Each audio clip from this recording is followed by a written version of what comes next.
So much has already been written on the food security bill that there would seem to be no justification for another column on it.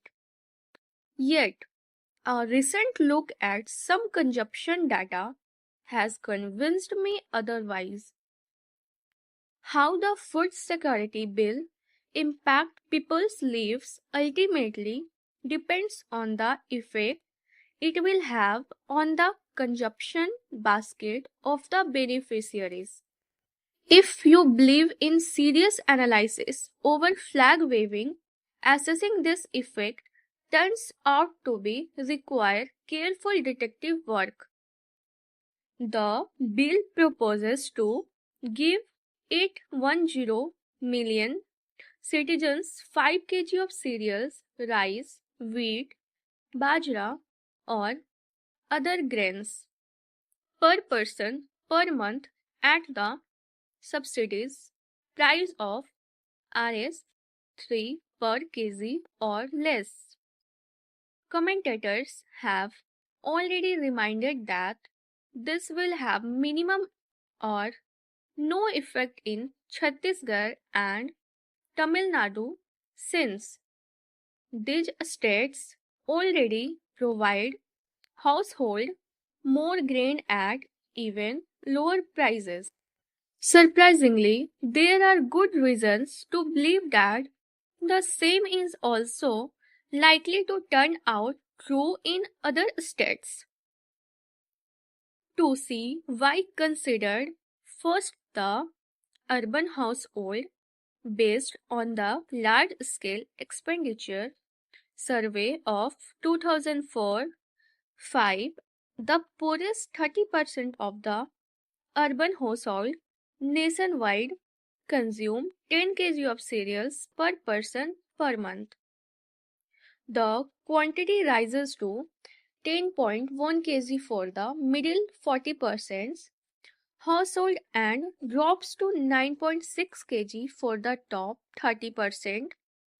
We can reasonably assume that the top 30% urban households are not income constrained and therefore not opting for what the proponents of the bill call low consumption quantity for regions of deprivation. Indeed, the argument substantially extends to the bottom and middle groups as well once we recognize that over the past 2 decades, even their consumption of cereals has been declining despite rising purchasing power. Given this pattern of change over time and little variation in cereal consumption across different income groups, currently the proposition that the bill will boost cereal consumption of the bottom 810 million citizens is a very long leap of faith.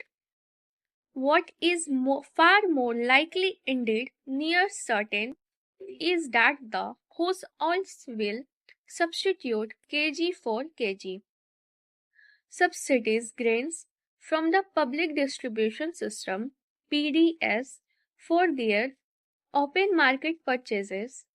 That is to say, they will simply cut their purchases of grains in the open market by 5 kg, assuming the difference between the market and PDS price is Rs 15 per kg of cereal. This will release Rs 25 per person per month in expenditure.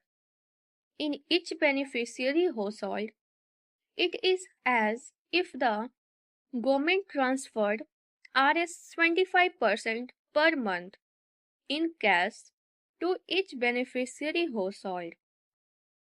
The $1 million question then is on what will the households spend this extra Rs 25 per person per month. If the opponents of direct cash transfers were consistent, they would rhetorically answer liquor, but they will be wrong.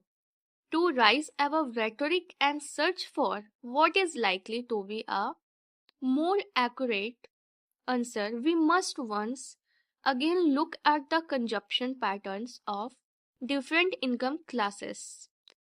It turns out that after cereals, the next major item in the consumption basket is mild.